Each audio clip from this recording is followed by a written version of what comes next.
Bueno, daros la bienvenida a todos y a todas y agradeceros la asistencia a este webinario. Eh, Me presento, mi nombre es David Sánchez y soy el director de la Federación de Consumidores y Usuarios, FECU. Simplemente recordaros, aunque ya nos habéis escuchado hablarlo antes, que hay una opción de hacer preguntas a través del chat que esperamos que utilicéis porque este es un tema en el que seguro que hay comentarios y preguntas que todos y todas queréis hacer. Y también recordaros que tenemos interpretación, ¿vale? Que de abajo debería aparecer un botón en el que podéis elegir el canal para escuchar las intervenciones en inglés o en castellano. Em, Hoy contamos con dos ponentes. Por un lado, Diego Bárcena, que es el portavoz de la campaña de transgénicos de Ecologistas en Acción. Y después contamos con Mute Simpf, que es experta en transgénicos, es la responsable de alimentación de Amigo de la Tierra Europa y nos habla desde Bruselas. Em, yo, bueno, por mi parte, quería lo primero agradecer a Amigos de la Tierra y a Ecologistas en Acción la invitación a participar en este webinario en el que vamos a discutir sobre los nuevos transgénicos o transgénicos 2.0 o bueno, tiene muchos nombres que luego analizaremos con Diego y con Mute.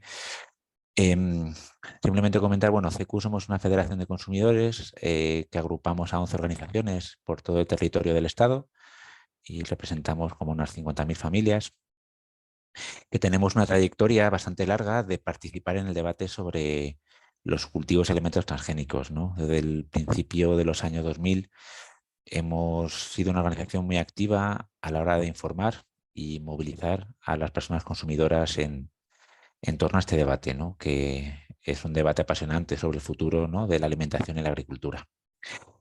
Este es un tema que preocupa mucho a las personas consumidoras y aunque ahora, bueno, pues parece que desde los medios, la industria quieren plantear como que este tema ya no preocupa. He estado mirando las últimas encuestas que había sobre esto y los transgénicos siguen siendo un motivo de preocupación para las personas consumidoras a nivel europeo. Una encuesta que realizó Ipsos en 2001, que solicitó el Grupo Verde en el Parlamento Europeo, decía que el 86% de los europeos habían oído hablar de los transgénicos y querían que estuvieran etiquetados, y el 68% también querían que estuvieran etiquetadas las nuevas tecnologías. Hay un eurobarómetro también de 2019 en el que el 27% de los europeos nombraban los transgénicos entre sus 5 principales problemas de seguridad alimentaria. Que para ser, como mencionar, entre los 5 primeros, cuando el debate sobre transgénicos está un poquillo más bajo en sus últimos años, indica que sigue siendo un problema, un tema de mucha preocupación. De mucha preocupación a pesar de que los transgénicos no son muy visibles ahora mismo para las personas consumidoras. Em, Tenemos una legislación de 2003 que obliga a que cualquier alimento a la venta en supermercados o en tiendas europeas que contenga un ingrediente con un porcentaje de transgénicos tiene que estar etiquetado, ¿no? Tiene que aparecer soja modificada genéticamente o producida a partir de maíz modificado genéticamente. Sin embargo, es muy raro ver este tipo de productos en los supermercados porque las personas consumidoras en general las rechazan. Con lo cual, a pesar de no estar muy visible, sigue permaneciendo entre las preocupaciones de los y las consumidoras. Donde sí que entran los transgénicos en nuestra dieta es a través de, bueno, un pequeño agujero que hay en esta legislación, ¿no? De etiquetado, que es que los productos derivados de animales, ¿no? Como carne, leche, huevos, alimentados con transgénicos, no hay obligación de estar etiquetados. Y aunque en muchos países europeos sí que se ha organizado un etiquetado para marcar estos productos de origen animal que no han consumido transgénicos, en la mayoría de países, como por ejemplo en España, pues no es posible distinguir o elegir una carne o productos animales que no han sido alimentados con transgénicos. Si nos vamos a los datos de España, de la encuesta que decía al principio, el 72% de los encuestados habían oído hablar de los transgénicos. Y de este porcentaje, el 84% quieren que estén etiquetados. El 80% también quiere que estén etiquetados los productos derivados animales. En cuanto a las nuevas técnicas de modificación genética que vamos a discutir hoy, solo el 37% de los encuestados ha oído hablar de ellas en 2021. Y de este porcentaje, el 68% quería que estuviesen etiquetados. Esto es sin que se haya producido todavía a nivel del Estado español un debate social que es muy necesario sobre cómo vamos a regular, ¿no?, esas tecnologías o cómo nos van a afectar. De ahí la importancia del webinario, ¿no?, que han organizado Amigos de la Tierra y Ecologistas en Acción. Desde el movimiento de consumidores del que formamos parte a nivel europeo, a través de una organización que se llama BEUC, nosotros apoyamos la aplicación del principio de precaución, que es uno de los pilares de la legislación europea, ¿no?, y del modelo de protección europeo de las personas consumidoras. Por eso, bueno, valoramos de manera muy positiva una sentencia del Tribunal Europeo de Justicia en 2018 que, bueno, afirmaba que estas nuevas tecnologías de modificación genética tienen que estar reguladas bajo la legislación de transgénicos. Y hablaremos mucho más de esto a lo largo del webinario. Entendemos como organizaciones de consumidores que unas normas fuertes nos favorecen a todos, tanto a las personas consumidoras como a las empresas que operan en el mercado, como por supuesto al medio ambiente. Tenemos que tener un marco regulatorio claro para garantizar pues, temas como la trazabilidad, la seguridad alimentaria o la protección del medio ambiente. El no regular este tipo de productos, este tipo de alimentos, daña la libertad de elección de la persona consumidora. El no poder elegir el tipo de alimentación y qué modelo de agricultura hay detrás de tu tipo de alimentación que eliges. Y para ello nosotros pensamos que el marco actual legislativo, aunque es mejorable, es el adecuado para regular estas nuevas tecnologías, ¿no?, que vamos a discutir hoy. Con los transgénicos nos pasa, es un poco una disfunción de la ley de oferta y demanda, porque los transgénicos no hay una demanda de transgénicos de las personas consumidoras. Después de tantos años, ¿no?, de promesas y de presión para introducirlos, todavía no vemos claro cuál es el beneficio que quieren aportar a las personas consumidoras, ¿no? Por ahora es avanzar en el cultivo a gran escala, el cultivo industrial. Cuando se pregunta a las personas consumidoras sobre estos temas, en general apuestan por otro tipo de soluciones más sencillas, soluciones que van más hacia la producción local, la producción a pequeña escala, hacia soluciones a los problemas que enfrentamos, ¿no?, de transición en el modelo agroalimentario, que nos llevan hacia modelos más agroecológicos. Em, Ahora mismo, como consumidores, estamos en un momento clave en la transición verde, ¿no?, la transición ecológica. Em, para que podamos ejercer un consumo sostenible, crítico, transformador, necesitamos que nos lo pongan fácil y necesitamos un marco regulatorio fuerte y necesitamos contar con la libertad de elección que nos da la información y el etiquetado. Y como vamos a hablar de todas estas cosas durante el resto de la hora y media, le voy a pasar la palabra. Creo que Diego, tú vas a empezar, eres el primero en intervenir. Así que nada, os dejo con Diego Bárcena de Ecologista en Acción. Vale, voy a compartir pantalla.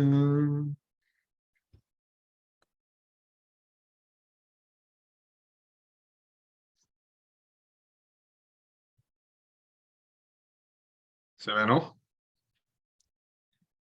Sí, Pantalla completa, se ve. Vale. Em, vale, bueno, yo soy Diego Bárcena, soy doctor en biología molecular. Eh, Hice un máster de biología molecular del desarrollo en la Universidad de Viena y luego hice un doctorado en Barcelona, en la Universidad Pompeu Fabra, en biomedicina, en biología sintética específicamente. Y ahora ahora dejé eso atrás y ahora soy agricultor ecológico en Asturias.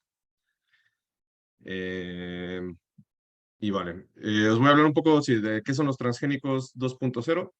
Eh, Empezando por, a ver, eh, hoy en día vais a empezar a escuchar en los próximos meses, si no es que ya lo estáis escuchando, muchas distintas nomenclaturas para describir básicamente lo mismo, ¿vale? Vamos a estar, vais a oír de nuevas técnicas genómicas, vais a oír de precision bred organisms, que son cría de organismos de precisión, eso es en el Reino Unido, gene edited organisms, prime editing, y bueno, y los clásicos mutagénesis, transgénicos, ¿no? Pero bueno, se va a empezar a oír de todo, pero al final lo que quiero un poco daros a entender es que al final todos estos son organismos modificados genéticamente, de una forma u otra, ¿vale? Eso es como el paraguas que engloba todo, ¿no?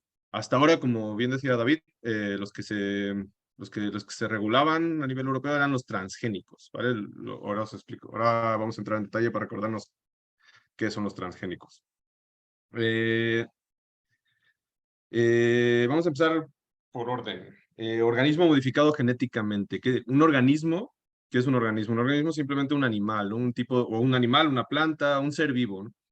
Hay diferentes reinos, cada reino a nivel celular incluso ya son muy distintos, ¿no? Las plantas tienen células diferentes que los de animales, que las bacterias, que los hongos, el ADN, pero a nivel morfológico también son diferentes, como sabemos, ¿no? Las plantas, bueno, son muy diferentes, pero lo que los une es un poco los genes, ¿no? A nivel genético, todos los seres vivos eh, siguen un poco de lo que sería el dogma central de la biología molecular, ¿no?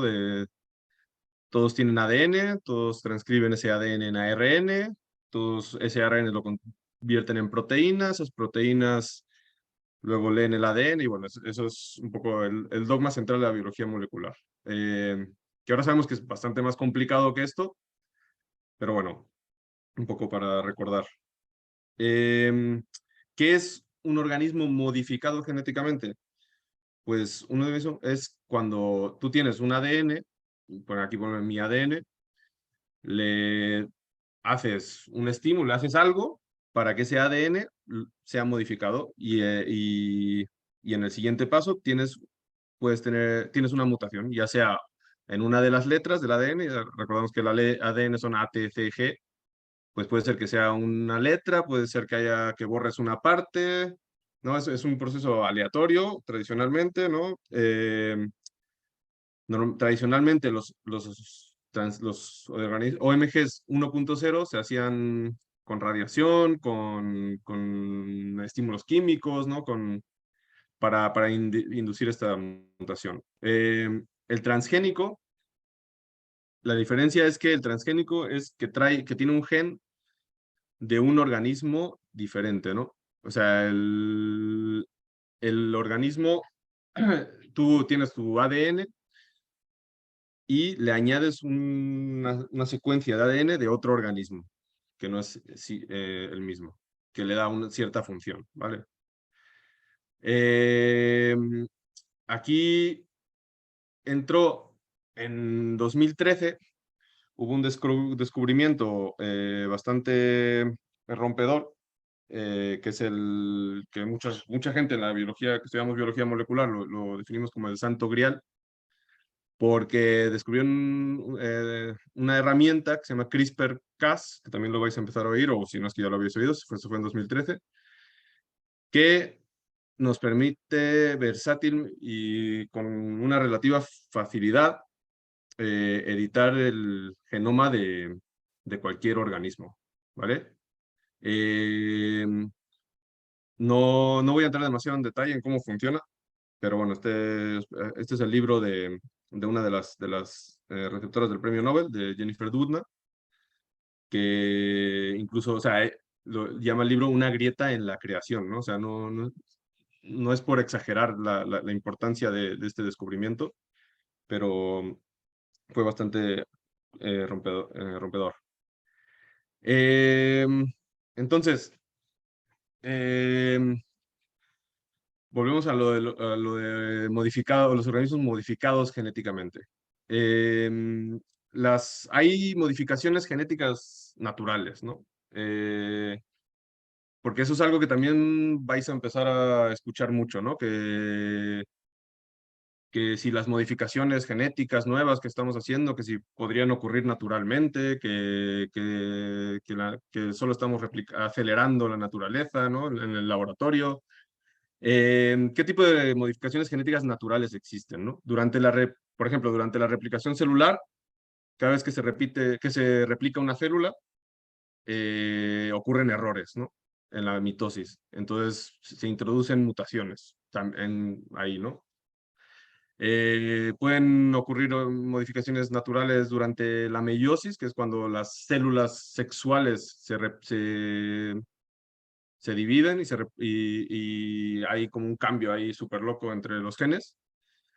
Puede haber modificaciones genéticas naturales por exposición a mutágenos, o sea, pues no por como cuando te dicen que no tomes el sol o que te protejas del sol, es porque pues que los rayos ultravioleta causan mutaciones en el ADN, ¿no? Y ese ADN, y luego esas mutaciones pueden llevar a que la célula se vuelva cancerígena y te dé cáncer, ¿no? Hay elementos transposones, ¿no? Que es una cosa súper, o sea, que se mueve un cacho entero de ADN, se mueve de un sitio a otro en el genoma. Hay modificaciones genéticas naturales por viruses, por ejemplo, el virus del SIDA, ¿no? Los retroviruses, los lentiviruses, que son viruses que directamente se insertan en el ADN del huésped. Entonces, eso solo quiero deciros para que cuando digáis modificaciones genéticas naturales, sepan que no es una cosa tan fácil, o sea, hay muchas opciones de modificaciones genéticas naturales. Por otro lado están las modificaciones genéticas, los que yo llamo inducidas, o sea, las que nosotros, como seres humanos, pues hemos desarrollado, ¿no? Las pongo un poco, las divido entre pre-2014 y post-2014 por el descubrimiento de CRISPR. Por ejemplo, antes de CRISPR, se tenía que hacer, para hacer una modificación genética, pues como ya os había dicho, ¿no? Teníais que pues, someter las células a químicos o a rayos ultravioleta. Podías infectarlas con el virus atenuado del SIDA, por ejemplo, para introducir genes. En plantas existe el TI plasmid, bueno, o sea que hay varias mecanismos, pero eran aleatorias, la mayoría de ellas. ¿Qué quiere decir aleatoria? Pues que tú tienes que modificar, o sea, no podías modificar una secuencia específica, ¿no? Tenías que laboriosamente, pues, hacer una mutación en una célula y luego, pues, escoger hacer que la célula crezca en un organismo y escoger un fenotipo que te interese, ¿no? O sea, era un proceso bastante complicado y no se aplicaba, no se usaba en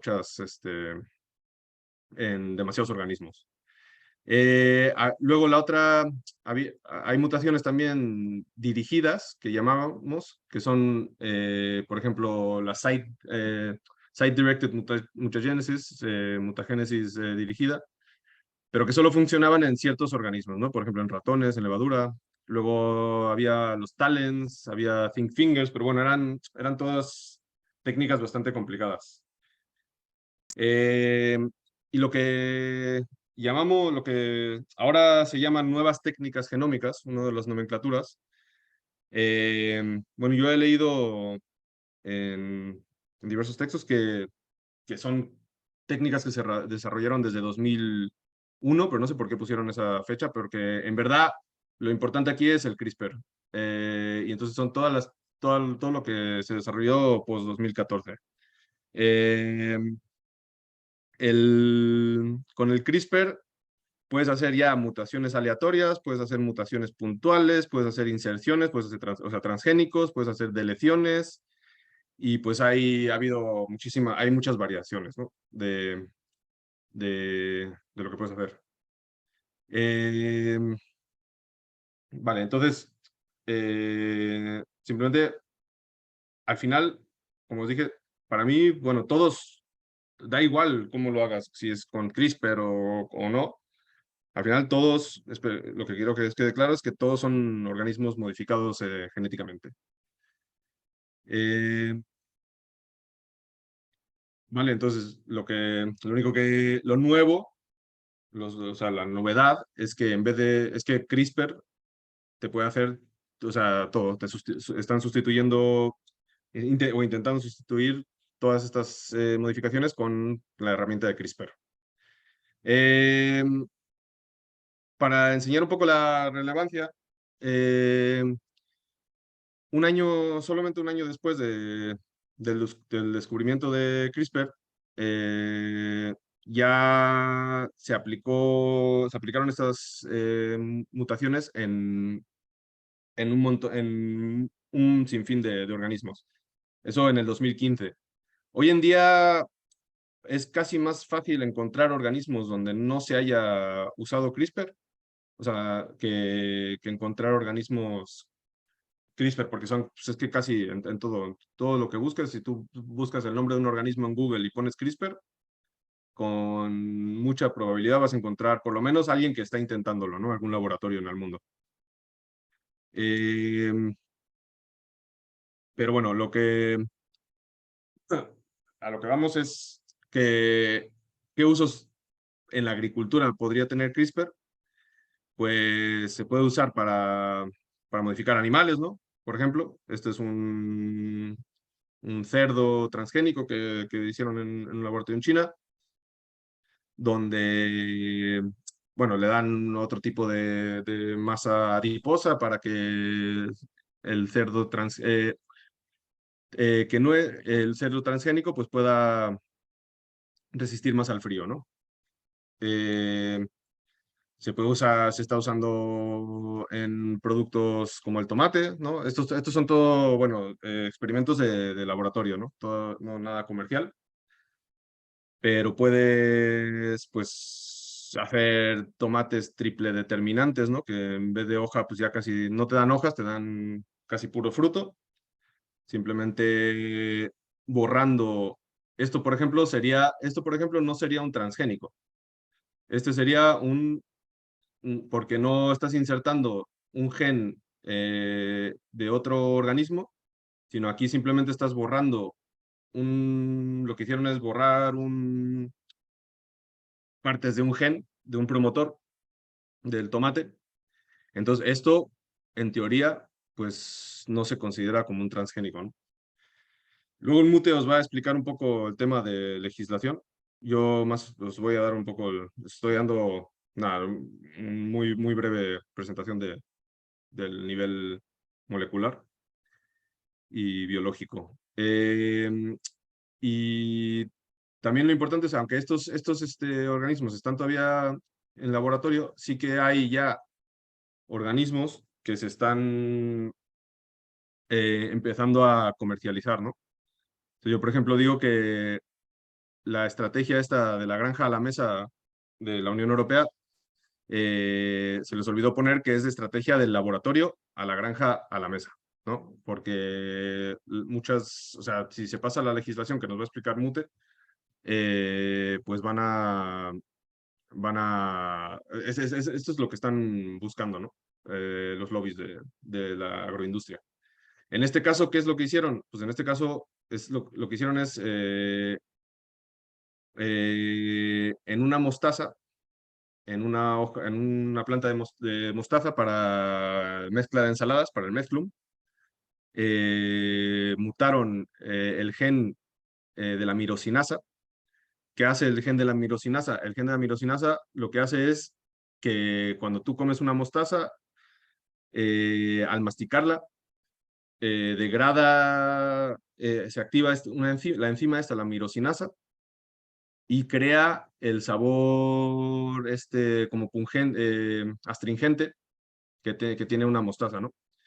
Entonces, lo que decidieron algunos investigadores es que ese sabor astringente no conviene para comercializar esta mostaza, Entonces lo borraron, le borraron una parte de esa enzima y el siguiente, o sea, eso fue en 2022, o sea, para que os hagáis la idea de la velocidad que va esto, en el 2022 publicaron los resultados y en el 2023 dicen esto es en Estados Unidos todo, que, o sea, que ya van a introducir al mercado esta mostaza, ¿no?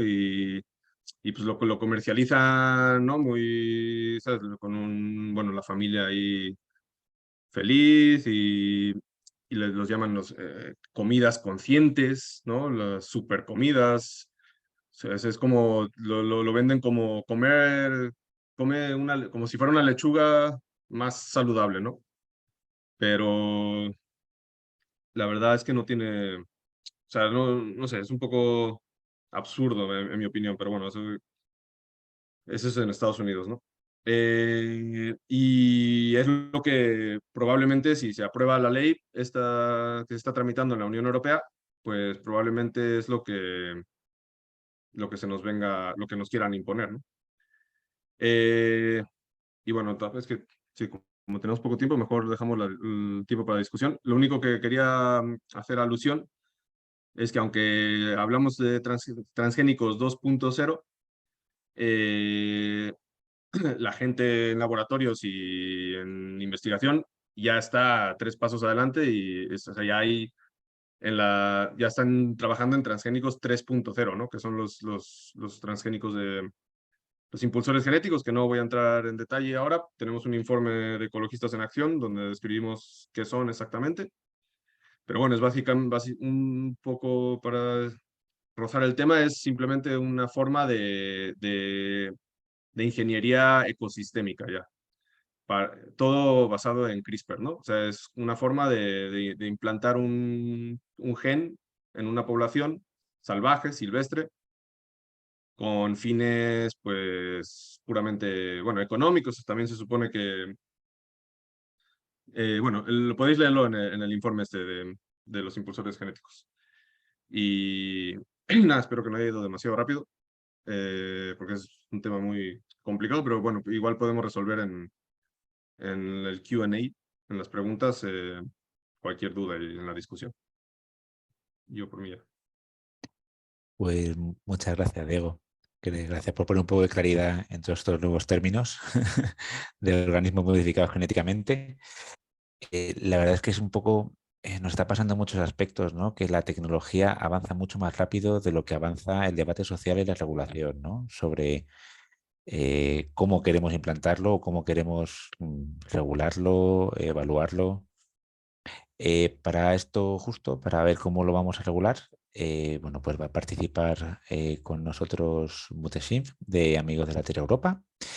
Recordaros que tenemos, además del chat que mencionaba Diego, donde plantear preguntas, que seguro que nos ha quedado alguna pregunta sobre todo esto, y cuestiones o comentarios.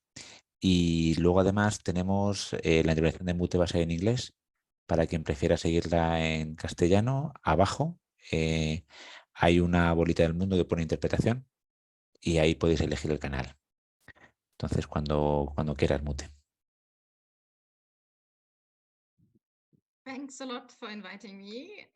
Muchas gracias, gracias por esa invitación. Es un placer estar hoy aquí. Desgraciadamente mi español no llega muy alto, así que voy a hablar en inglés. Voy a hablarles yo sobre qué podemos esperar de lo que están planeando tanto el agronegocio como los políticos en el caso de los transgénicos. Un segundito que voy a compartir mi pantalla.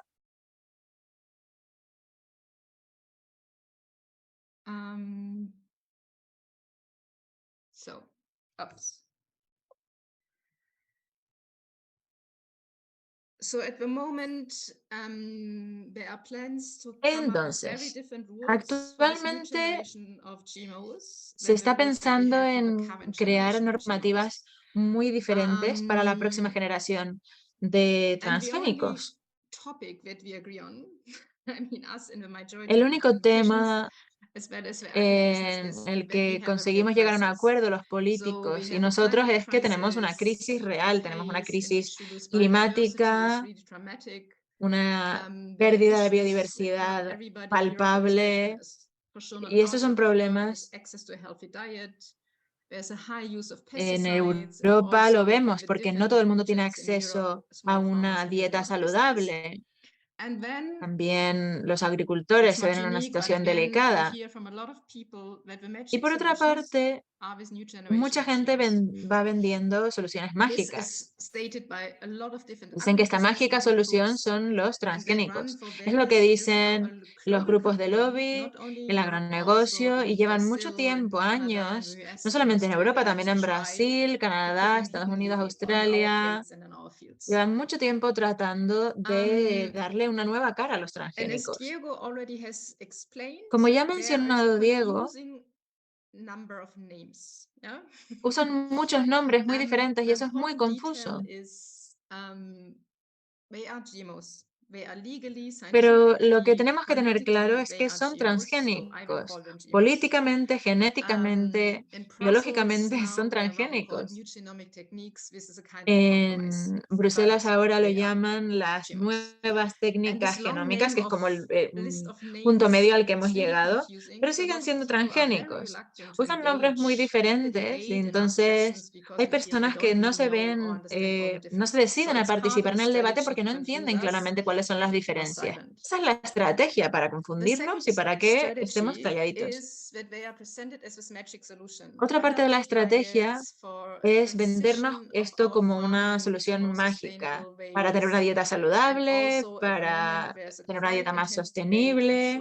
Además, actualmente se está hablando mucho, sobre todo en España, la reducción de pesticidas y utilizan los transgénicos como la gran solución para ello. Y también alegan que son plantas seguras y que deben tratarse igual que una planta convencional y no hay que etiquetarlas como transgénicos porque no son inseguros. Pero si nos preguntamos,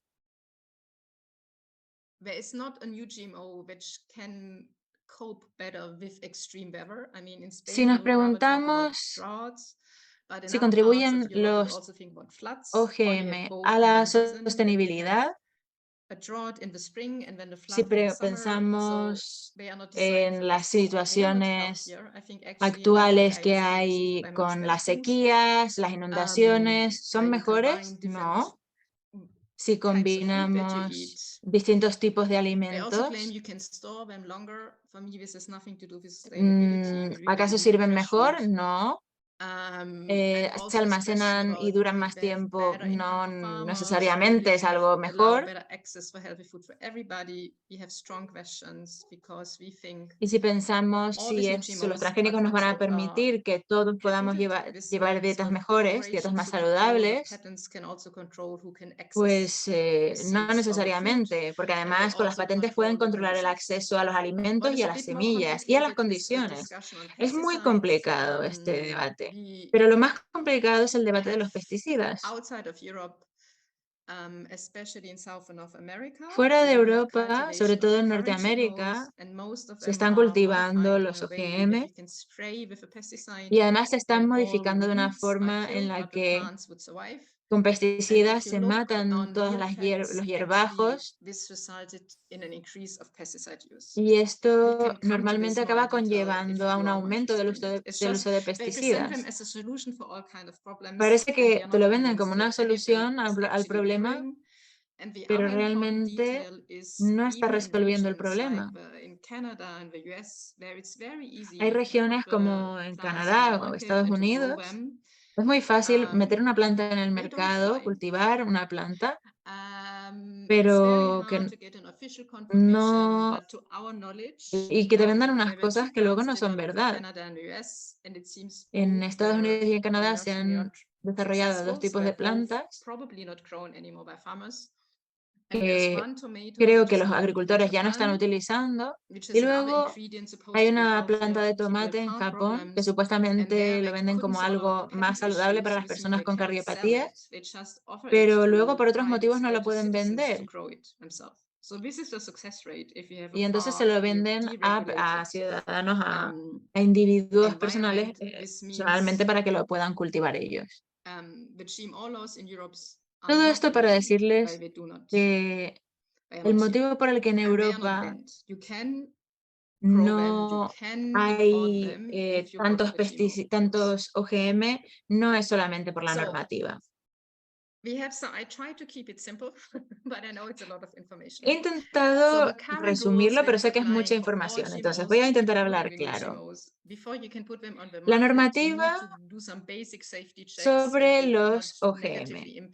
Antes de meter en el mercado un OGM, hay que hacer unas comprobaciones para asegurarse de que no influyen en la naturaleza ni en la salud.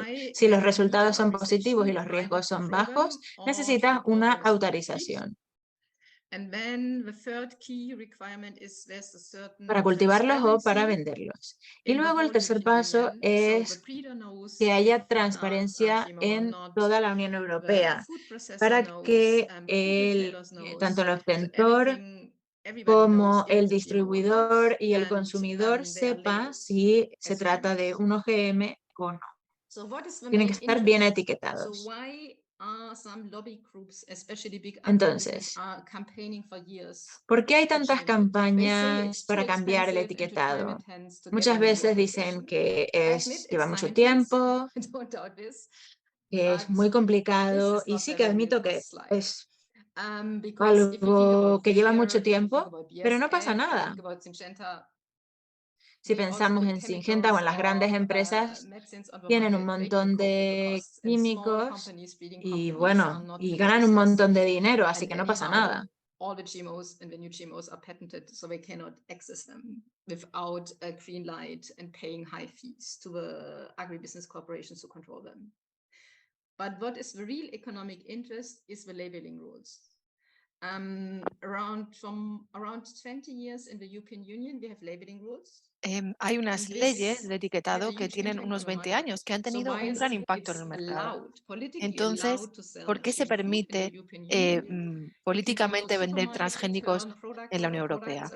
Podemos ir a un supermercado y si vemos la etiqueta no se habla de transgénicos.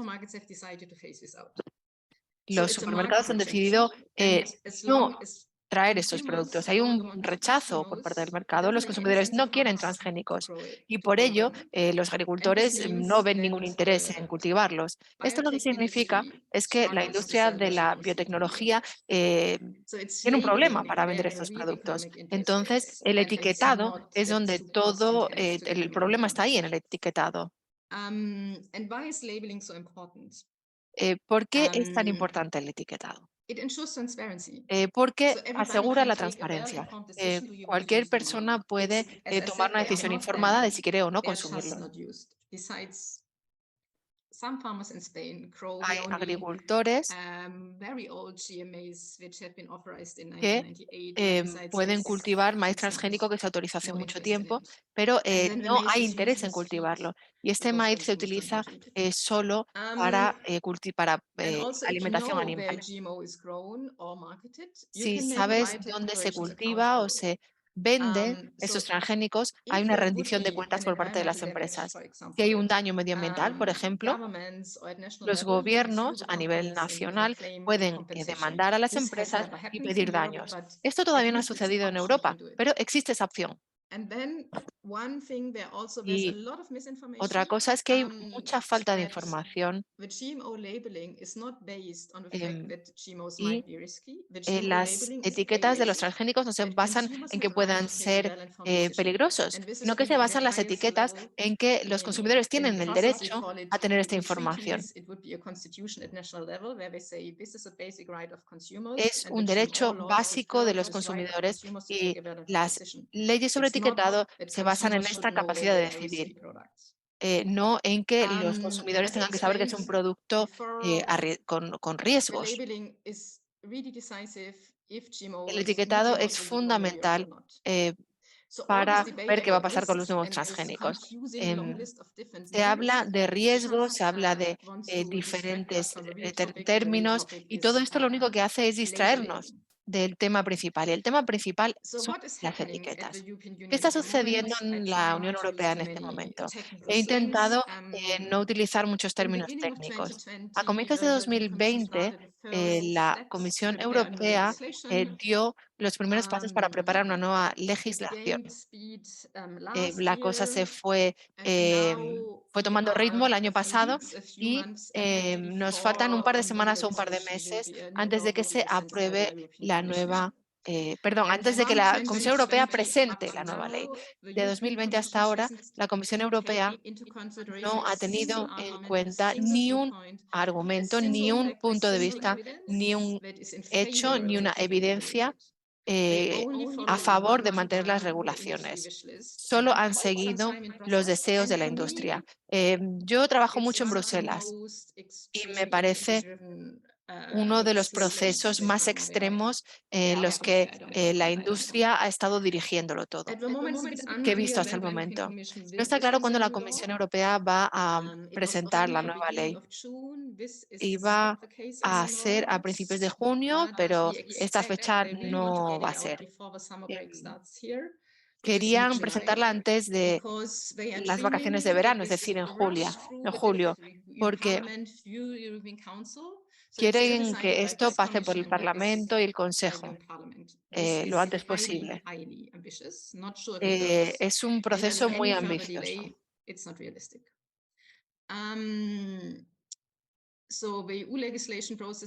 El nuevo proceso legislativo es el siguiente. Se hace una propuesta y el Parlamento puede hacer cambios. Luego hay un consejo, es decir, los ministros de los Estados miembros también pueden participar y se llega a una postura común.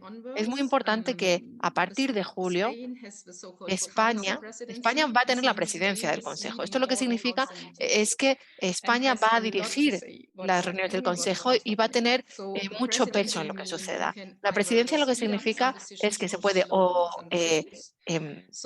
hacer que las decisiones sean más rápidas o se pueden ralentizar. El gobierno de España es independiente de la presidencia española, debería ser independiente del partido político. Entonces, no tengo mucho optimismo con respecto a qué es lo que podemos esperar de la presidencia española. Pero puede haber ciertas cosas interesantes, porque la presidencia puede decidir quién dirige la presidencia, los ministros de consumo, los ministros de sanidad, los ministros de agricultura. Estamos a favor de que los ministros de medio ambiente tengan mucho peso porque tienen menos tendencia a meter transgénicos en nuestros platos. Entonces, si son estos ministros que toman las decisiones, podría ser mejor. Entonces, lo que sabemos por gente que ha tenido acceso a información confidencial es que la Comisión Europea pretende desregular la mayoría de los nuevos transgénicos y declararlos seguros. Esto es lo que hemos podido averiguar. Un poco sottovoce. Se pretende abolir el 100% del etiquetado. Y también quieren abolir la necesidad de que haya una autorización. Quieren meter los transgénicos en el mercado. También quieren eliminar todos los controles de seguridad. Es una desregulación absoluta la que se quiere aprobar. Algunos nuevos transgénicos van a tener algunos controles de seguridad muy leves, pero todavía no me queda claro qué tipo de información van a poder tener los consumidores o los ganaderos o agricultores. La Comisión, por ejemplo, igual lo que quiere es informar acerca de, por ejemplo, ciertos ingredientes como vitamina A o algo así. Conclusiones y una demanda. Lo que queremos es que se mantenga el estatus actual jurídico. Queremos que los nuevos transgénicos se regulen como transgénicos, queremos mantener el etiquetado, mantener los controles de seguridad y queremos dejar claro que es necesario que haya una autorización antes de poder importar o cultivar transgénicos. También también creemos que se está dando demasiada atención en cuanto a la investigación, etcétera, acerca de acerca de la seguridad. Si queremos mejorar la situación, el cambio climático, una transición real, ecológica, la solución es la soberanía alimentaria y la agroecología. Las grandes empresas de la agroindustria no son la solución. Hay muchas cosas de las que hablar, entonces voy a dejar aquí mi presentación. Muchas gracias. Monte, por contarnos un poquito cómo está la situación legislativa en Bruselas. Recordaros que podéis plantear vuestras preguntas por el chat. Tenemos ya varias preguntas de 2 personas, entonces, bueno, las vamos a ir agrupando, si os parece. La primera pregunta que plantea Maribel es, para empezar del principio, si estáis de acuerdo o no en la modificación genética o transgénica en los alimentos. Y añade después que qué os preocupa más, la modificación genética o los transgénicos. No sé si, Diego, por ejemplo, ¿quieres empezar tú?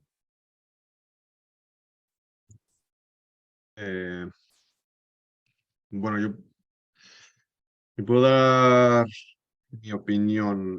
O sea, bueno, sí. Yo creo que no se trata de estar de acuerdo o no. O sea, yo, por ejemplo, ahora que soy agricultor,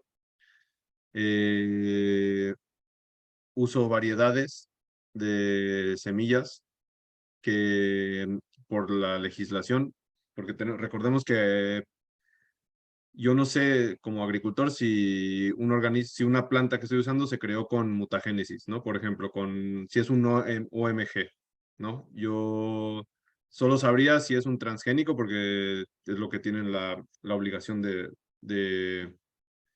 etiquetar, ¿no? Que decía mute. Yo creo que lo importante es el principio de precaución, ¿no? O sea, que se hagan, si se va a generar un transgénico o un organismo modificado genéticamente, pues que haya un estudio riguroso de la seguridad, sobre todo lo principal en la salud humana, ¿no? Que no sea una mutación que luego genere algún tipo de patología.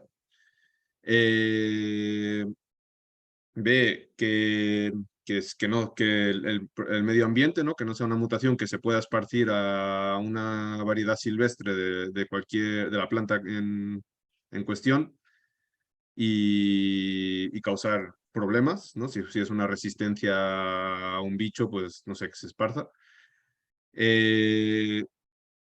Fe que funcione, ¿sabes? Que que hagan lo que te prometen y que sea la manera más fácil de hacerlo.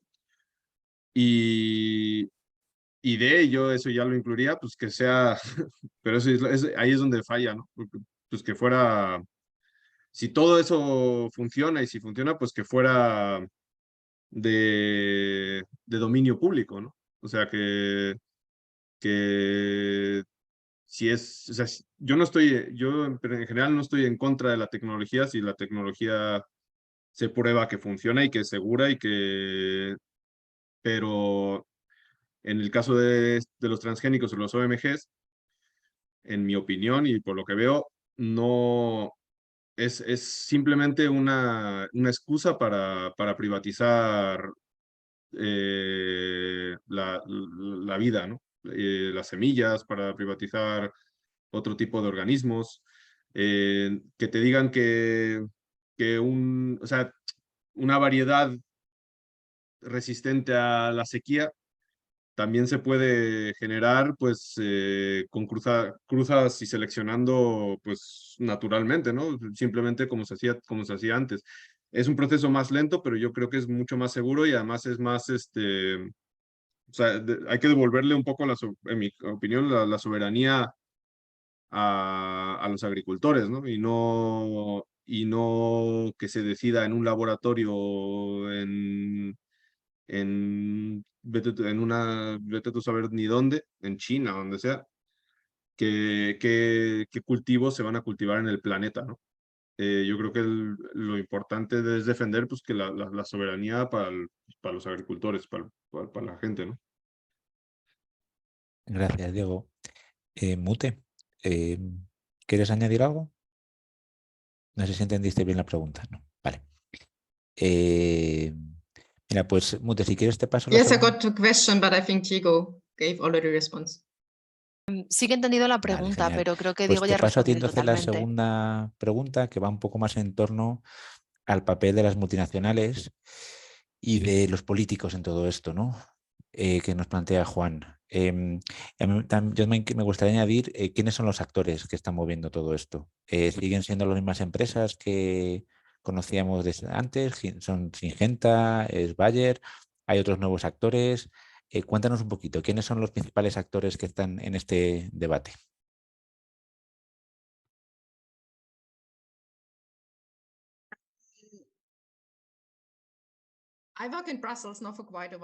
Llevo ya bastante tiempo trabajando en Bruselas y hay muchos grupos de lobbying y ya he dejado de indignarme de tanto tiempo que llevo ahí.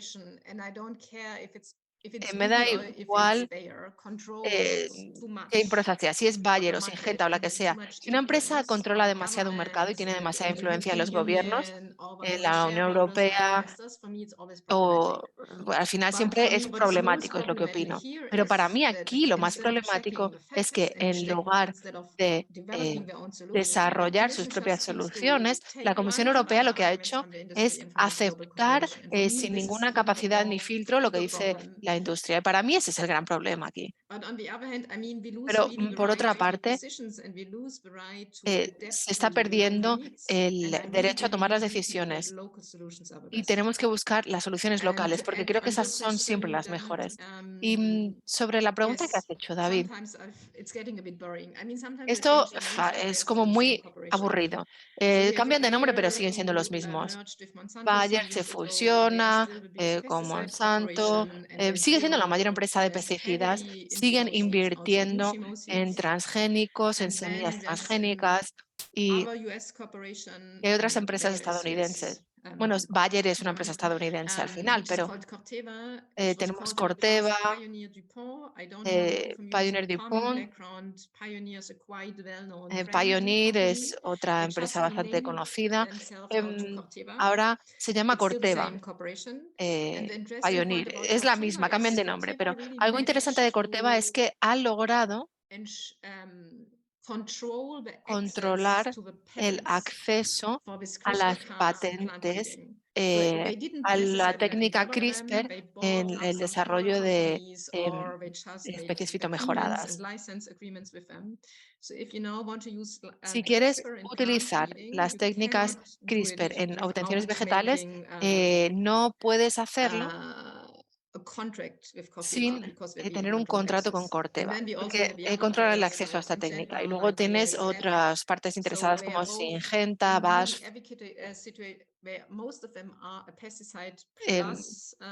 Normalmente son empresas que fabrican pesticidas y son empresas de biotecnología. Hay Libercan, que es una empresa de tratamientos vegetales. Luego tenemos KWS, que es una empresa alemana que está también invirtiendo mucho en nuevos transgénicos. Las empresas principales son las de Syngenta, en cualquier caso.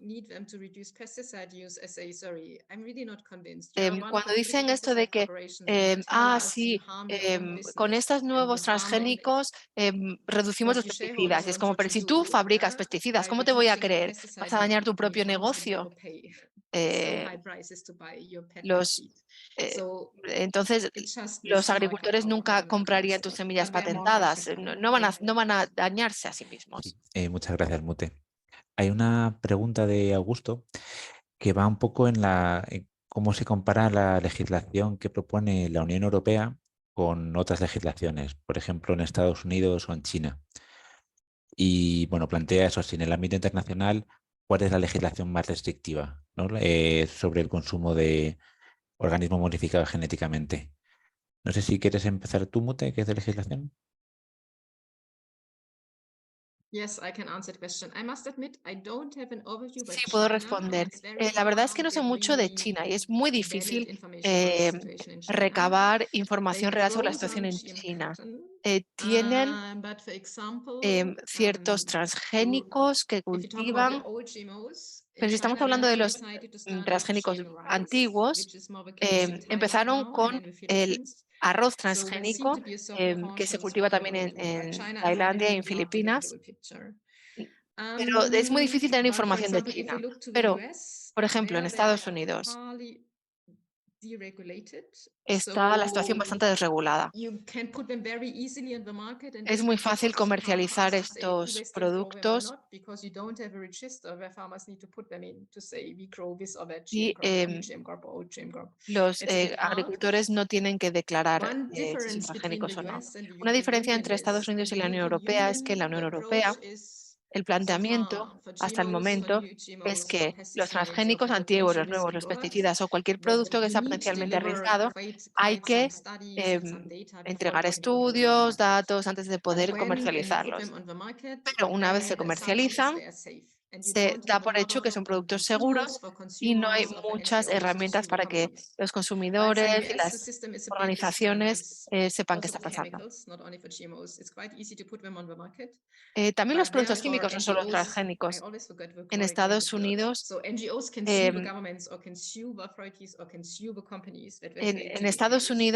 por ejemplo,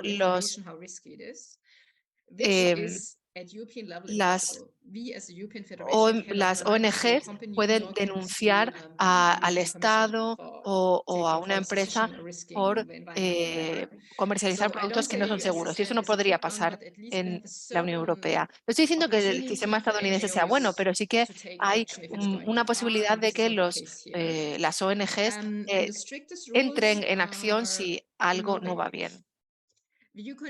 La legislación más estricta es la noruega. La legislación noruega me gusta mucho. Es parecida a la Unión Europea. Tienes que demostrar de que no son de alto riesgo antes de autorizarlos y luego las empresas tienen que probar que este producto va a ayudar a que la sociedad sea más sostenible. Y ese es un estándar muy alto. No es que los agricultores vayan a usar un 5% menos de pesticidas o lo que sea. No, es que tienen que demostrar que van a ayudar a la sociedad noruega a ir en la dirección adecuada. Por ejemplo, puede haber un producto que es como, bueno, no es arriesgado, pero no nos ayuda a ir en la dirección correcta. Gracias, Mute. Muy interesante el ejemplo noruego. Diego, no sé si quieres añadir algo más a esta pregunta. No, Mute es la experta en legislación. Pues te lanzo la siguiente a ti, si te parece. Mira, Sandy nos pregunta que ahora mismo ella cree que en la Unión Europea solo se puede cultivar maíz, pero sí que plantea si con estos nuevos organismos modificados genéticamente podría haber otros cultivos. Sí, definitivamente sí. La respuesta, aunque como bien dijo Mute, tienen que probar primero que funciona, o sea, que sirve de algo, ¿no? O sea, pero sí, lo van a intentar con toda seguridad. De hecho, la nueva regulación, para eso es la nueva regulación, pues para que se puedan cultivar más fácilmente todo tipo de organismos modificados genéticamente sin tener que pasar por ningún tipo de control ni etiquetado. Mute, ¿quieres añadir algo más?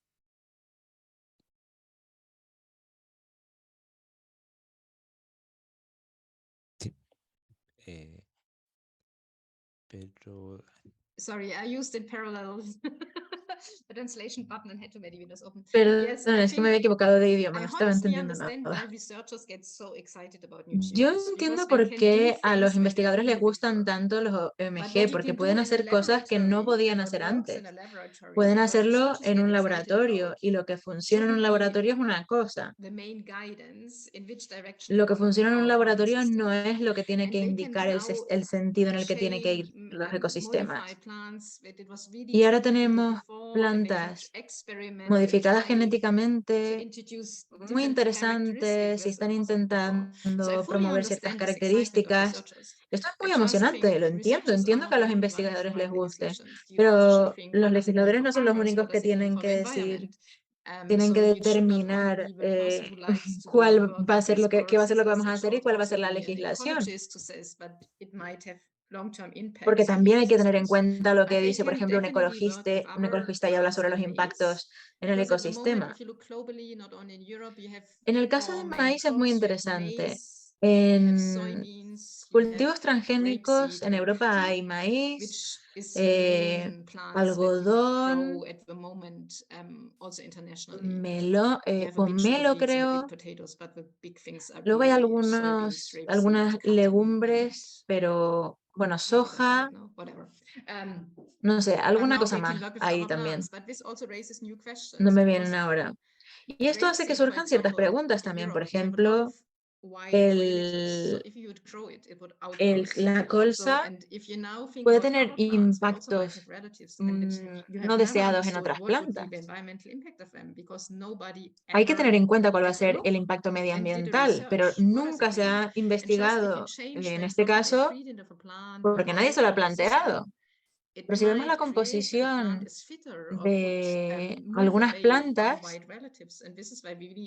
es posible que cambien algunas cosas.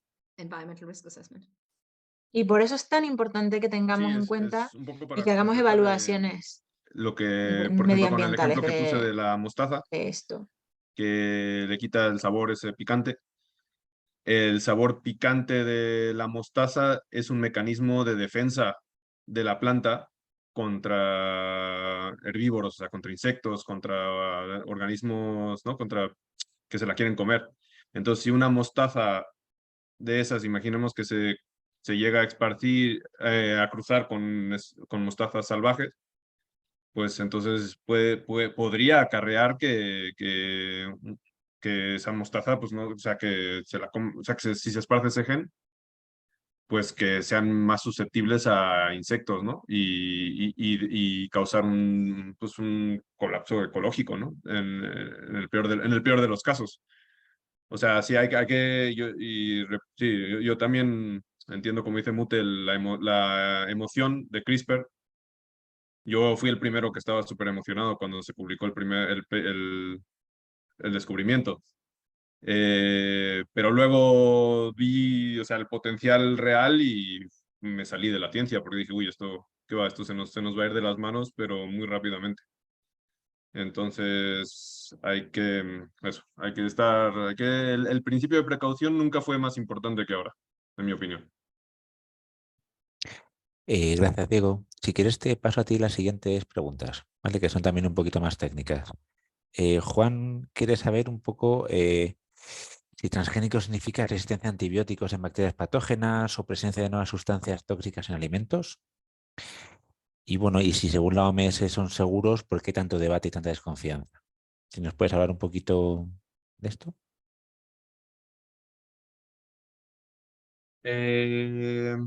Vale, a la primera pregunta, transgénico significa resistencia a antibióticos en bacterias patógenas. Si quieres, puede significar. O sea, te lo puedo hacer en el laboratorio sin problema. ¿Qué significa eso? Es posible que pueda significar eso. ¿Puede haber presencia de nuevas sustancias tóxicas en los alimentos? Pues con los nuevos también te puedo hacer una planta súper tóxica si quieres. O sea, esta tecnología no solo es aunque no solo se va a usar para fines benéficos y altruistas, se va a militarizar y se está militarizando también probablemente en gran escala. porque pues, se da mucho eso, ¿no? O sea, es muy fácil militarizarlo. Entonces, la idea sería que los que se aprueben legalmente o que si se llegan a aprobar, pues que no, que no, o sea, que haya estudios rigurosos que detengan eso, pero bueno, no se sabe. Y a la segunda pregunta, la OMS afirma que todos los alimentos modificados... La OMS afirma que todos los alimentos modificados genéticamente que se comercializan actualmente en el mundo han superado las pruebas de seguridad. Siendo así, ¿por qué se han disparado el número de enfermos y de enfermedades? Si son seguros según la OMS, ¿por qué tanto debate y tanta desconfianza? A ver, el número de enfermos y enfermedades, no sé, puede estar ligado con los transgénicos o puede estar ligado con, más bien con que se seleccionan variedades, o sea, estamos haciendo básicamente monocultivos de todos, ¿no? No tiene por qué ser transgénico, pero bueno, la agricultura industrial es a lo que se dedica, ¿no? Se dedica a, pues no quieres 30 variedades de trigo, quieres una variedad de trigo que te valga para hacer pan Bimbo y que ese pan Bimbo puedas vender en todo el planeta, ¿no? Eso es lo que quieres. Quieres una variedad de patata que puedas hacer patatas fritas y ya, no quieres más variedades de patatas, ¿no? Entonces lo que sí puede ser que las enfermedades estén subiendo, pues porque solo nos estamos alimentando de un tipo de almidón o de un tipo de proteína, ¿no? Y pues estamos desarrollando alergias contra eso no, o sea, pero es más bien tema del sistema en sí, industrial, ¿no? También puede ser los transgénicos, ¿eh? Pero no creo que haya yo no conozco ningún estudio que directamente ligue el transgénico a enfermedades. Y eso, si son seguros según la OMS, pues bueno, la OMS, pues bueno, porque mirarán los factores que miran, pero a lo mejor no. La OMS no va a criticar el modelo industrial directamente y decir que paren, ¿no? Entonces, bueno, eso es. Y que no tiene nada que ver enfermedades con transgénicos, según los expertos. Sí, yo creo que ha estado Diego, ya has contestado. Sí, sí. Pregunta también Juan si algún transgénico es más nutritivo, ¿no? Si tiene hay alguna cosa en el mercado o en investigación que tenga relación con la nutrición.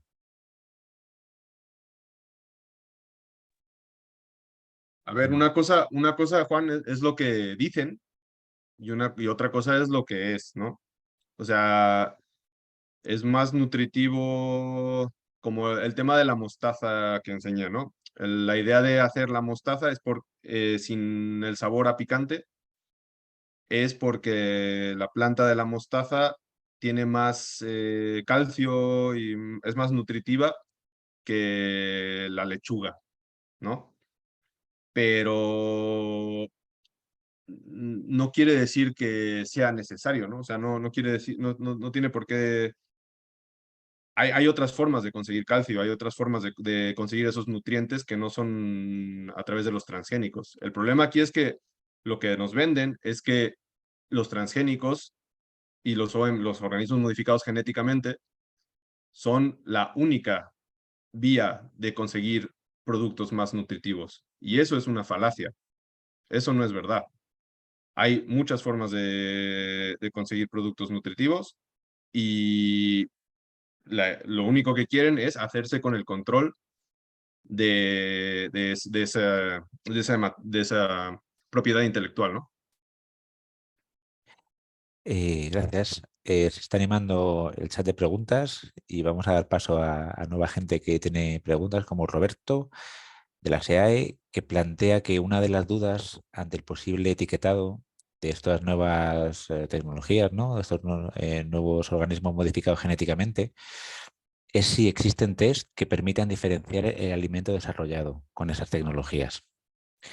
Ya que él dice que una modificación genética puntual es muy difícil de identificar si no se conoce la secuencia modificada. No sé si Mute, que te veo con ganas de contestar. ¿Quieres empezar?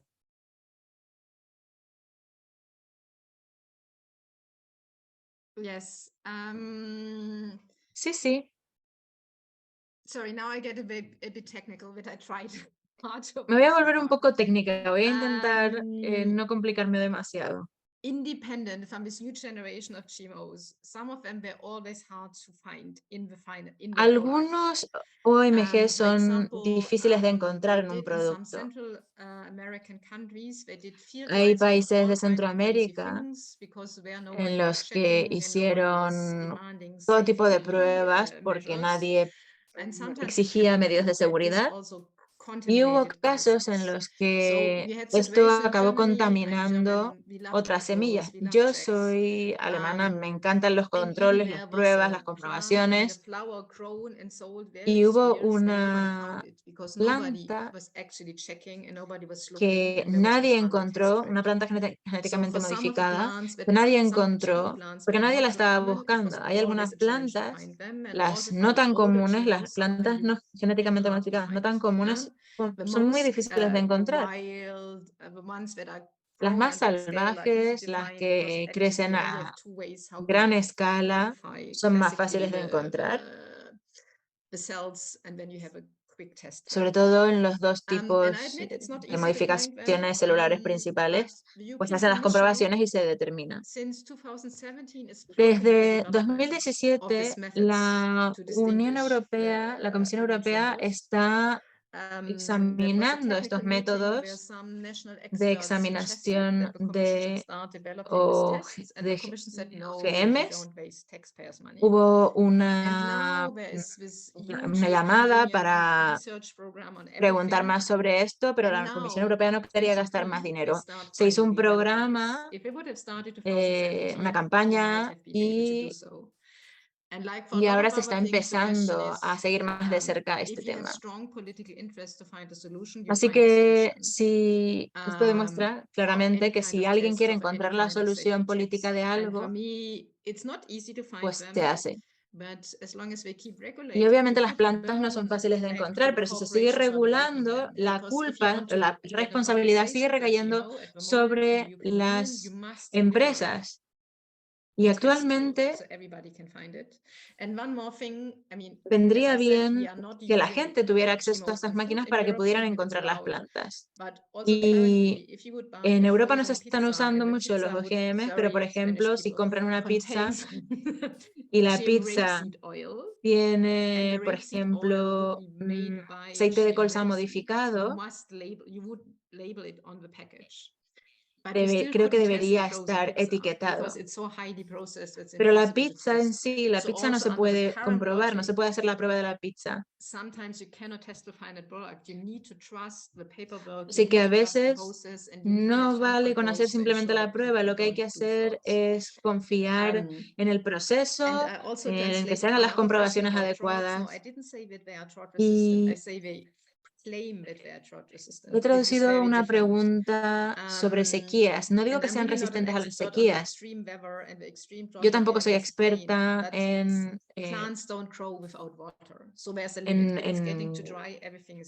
catástrofes naturales. Las plantas no crecen sin agua, eso es así. Pero para mí la pregunta es, y de hecho las organizaciones de agricultores a veces son muy conservadoras con esto. Si pensamos en la reducción de los cultivos y en la salud alimentaria, no podemos seguir cultivando como ahora. Porque si la mayor parte de los veranos van a ser sin lluvia, no podemos seguir cultivando como hasta ahora. Quizás no hay que hacer cambios radicales, pero hay algunas cosas que sí tendrán que cambiar. Para mí los OGM forman parte de un modelo industrial que dependen absolutamente de la predictabilidad de las condiciones. Pero la crisis climática está aquí y está haciendo justo lo contrario. No sabemos qué condiciones vamos a tener. Quizás en España sí.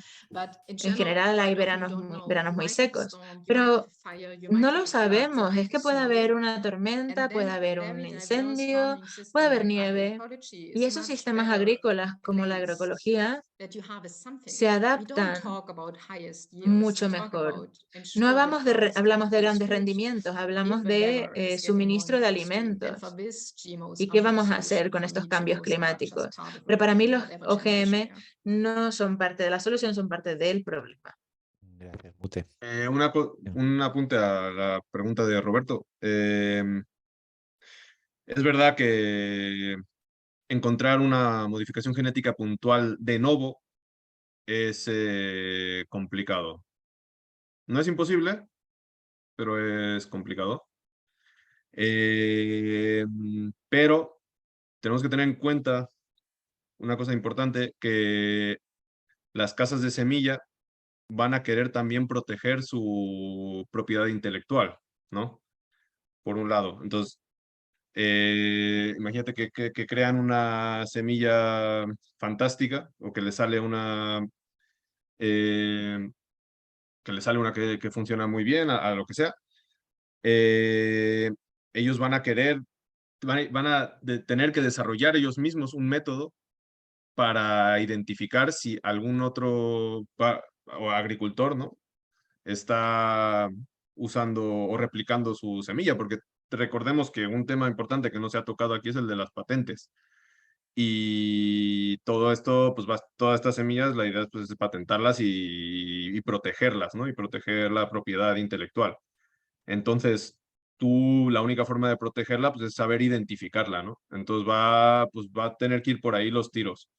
O sea, si la empresa comercializa una semilla generada por mutagenes o por OMGs o lo que sea, pues tiene que tener forma de decir dónde está la mutación, ¿no? ¿Por qué esta planta es variedad XZ, ¿no?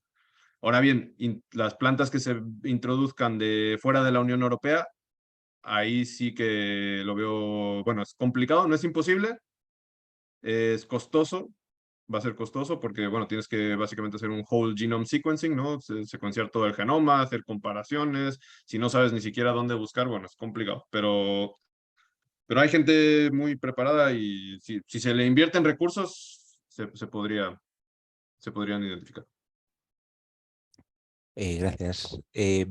Como estamos ya entrando como en planteamientos más generales, os voy a lanzar las últimas dos preguntas a los dos y vamos cerrando el webinario, si os parece. Augusto y Carlos preguntan un poco en la misma línea, ¿no? Sobre el impacto de estos genes patentados, ¿no? ¿Cuál es el impacto en el futuro de la alimentación? Y en el caso de los pequeños productores, ¿no? El impacto de toda esta tecnología, ¿no? ¿Cuál es el impacto que puede tener? Tanto sobre los productores como sobre el futuro de la alimentación. Y también recogiendo lo que decía Cenemig, perdón, si podéis dejar algún recurso o decir dónde podemos ir y buscar informes o más información sobre la situación de los transgénicos. Y bueno, pues os lanzo estas dos preguntas a los dos. No sé quién quiere empezar. A ver, pues por ejemplo, Mute, te veo levantar la mano. Venga. Yo puedo hablar sobre las patentes. El problema es que las grandes empresas internacionales suelen intentar lograr obtener todo lo que pueden. Las patentes son independientes de las reglas, las regulaciones de los transgénicos, pero estamos viendo que están intentando que se crean patentes, están intentando crear patentes que incluyan un plan convencional. Dicen que con los nuevos transgénicos se puede desarrollar un plan con unas características específicas. Entonces, todas las plantas que tengan estas características deberían ser protegidas por esta patente. Lo que significa es que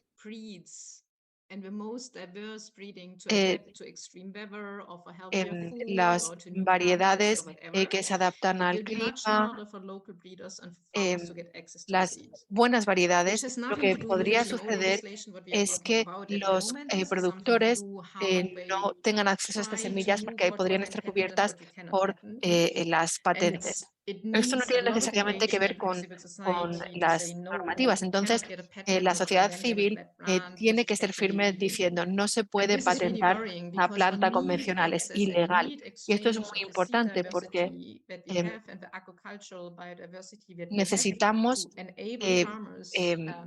conocer toda la variedad de semillas que tenemos para proteger, para que los productores puedan estar protegidos frente a estos nuevos desafíos. Sobre el tema de patentes y claro que es un problema. Es un problema porque, bueno, sí, lo que dice Mute, la mejor forma de encontrar variedades adaptadas tienes que encontrar que sea una variedad adaptada en a tu propia climatología. Y no es lo mismo una variedad que se adapte a Asturias que una variedad que se adapte pues a Alemania, ¿no? O sea, y las semillas estas que se desarrollan, yo ahora como agricultor trabajo con casas de semillas.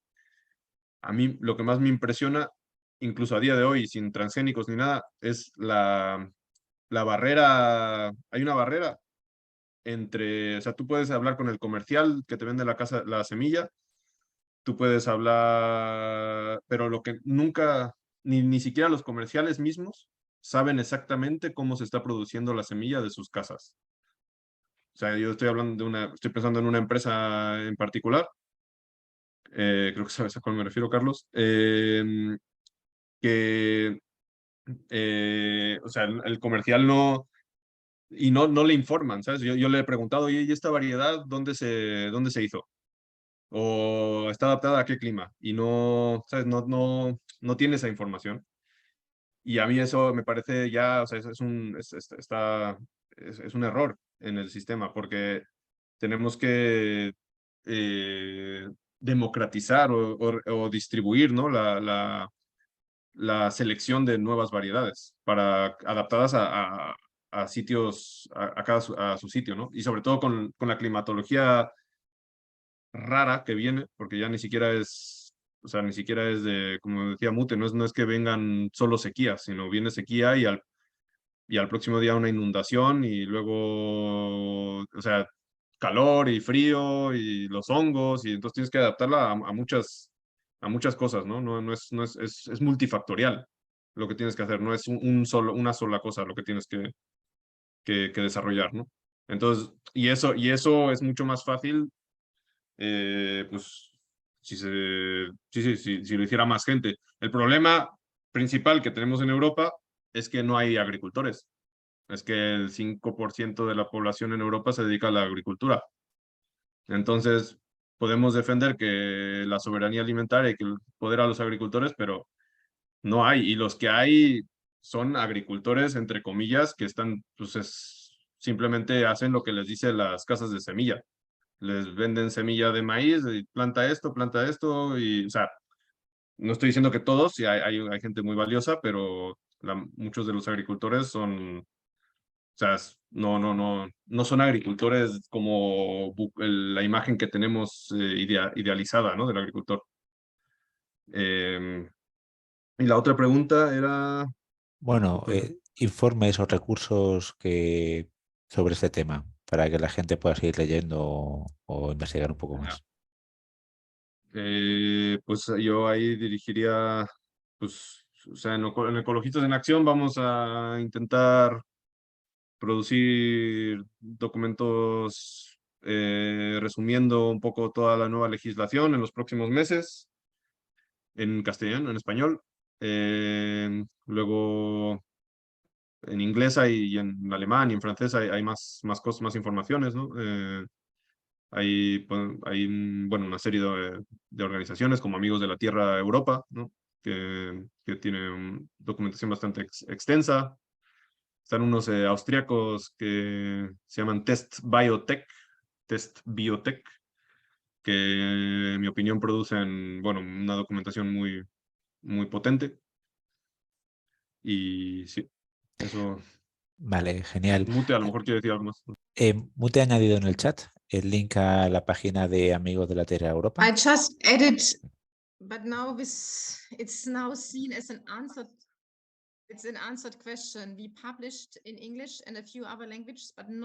Está publicado en inglés. Los documentos están sobre todo en inglés. No tenemos tantas cosas en español. Hay cosas que tenemos en francés también. He copiado el enlace, pero aparecen las respuestas. Tenemos muchos recursos. Intentamos que nuestros informes no sean demasiado largos. Intentamos que no sean más, no tenga una extensión mayor a 2 páginas. Siempre es mucho más fácil leer las cosas en la lengua materna de una, pero bueno, algunas cosas sí que hay. No sé si Amigos de la Tierra España tiene algún otro recurso que quiera Seguro compartir. que en la página de Amigos de la Tierra España también hay información. Yo creo que con esto, ¿no? Y que con estos enlaces tenemos para seguir leyendo sobre este tema, del que vamos a ir a hablar mucho en los próximos meses y años. Yo, bueno, agradeceros a los dos. Creo que han sido unas intervenciones muy interesantes y que han dejado como bastante claro cuál es el panorama ahora mismo. Agradecer, bueno, pues eso, a Ecologistas en Acción y Amigos de la Tierra organizar este webinario. Bueno, a todos y a todas los participantes por haber estado de 7 a 8:30 de la tarde discutiendo de un tema tan fascinante y por la participación a través del chat. Bueno, por mi parte, nada, agradeceros. Yo me quedo un poco con la importancia de insistir en el principio de precaución. A nosotros como organización de consumidores nos pasa en prácticamente todos los temas que trabajamos la necesidad de insistir en algo que parecía como ya asumido, ¿no? El asumir el principio de precaución. Nos pasa desde con la inteligencia artificial, con cualquier otra aplicación, ¿no? En el que la tecnología va tan rápido que los reguladores, la legislación, siempre parece que llega tarde, ¿no? Con lo cual, el pulsar el botón de pausa y evaluar y aplicar el principio de precaución es cada vez más necesario, ¿no? En esta sociedad. Y con nada más, con todo esto cerramos y bueno, pues muchas gracias a todos y a todas. Thanks for inviting me. Have a nice evening. Gracias por invitarme y que tengan una tarde estupenda. Gracias por organizarlo.